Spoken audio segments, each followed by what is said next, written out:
J'accompagne les personnes au travers le massage sonore et le massage thérapeutique, euh, en pleine conscience, en étant à l'écoute de la personne, de ce qu'elle est, de ce dont elle a besoin, euh, essayer de lui ouvrir un peu les yeux sur des choses dont elle n'a plus conscience en tout cas. Ce qu'on a en nous depuis le début et que toutes nos croyances et nos peurs sont venues enfermer. À un moment donné, c'est se dire oui, mais en fait, on a mis plein de couches et en fait, on retire toutes ces couches-là, mais en douceur. Là, chez moi, c'est vraiment en douceur. Je n'aime pas la brutalité, donc, ou aller trop vite. J'aime bien quand même que.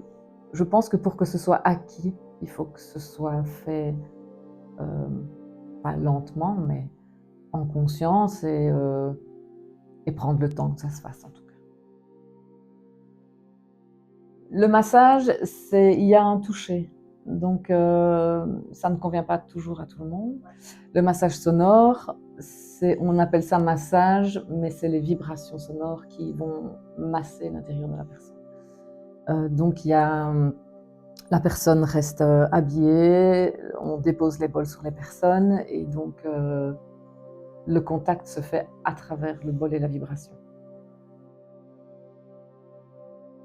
Des personnes qui viennent juste pour un bien-être, parce que le massage sonore, c'est d'abord ça, donc une relaxation profonde, qui viennent juste essayer un massage et qui se rendent compte donc ça les amène à ne plus penser pendant un court instant, le mental lâche, ça va switcher et du coup ça leur permet vraiment de bien se détendre.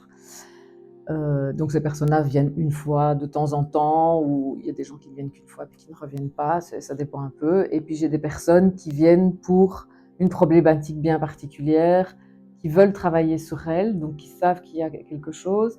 Donc j'ai quand même des personnes qui sont soit proches du burn-out, ou des personnes des femmes qui sont en désir de grossesse. Et ça, c'est quelque chose qui me tient à cœur, puisque j'ai été moi-même dans la situation. Et par le massage sonore, on arrive parfois à mettre le doigt sur les blocages qui peuvent être présents sans que la personne ne s'en rende compte. Ce que je dis le plus souvent, du moins pour le moment, c'est qu'il y a deux loups en nous, un noir et un blanc. Et lequel des deux va gagner? Celui que tu nourris. Donc c'est vraiment voir qu'est-ce que tu as envie de nourrir dans ta vie. Est-ce que c'est tout ce qui est négatif ou est-ce que c'est les petites choses qui te font du bien? Tu vois? À quoi est-ce que tu vas attacher le plus d'importance? Et à travers le son, c'est ça que je viens chercher.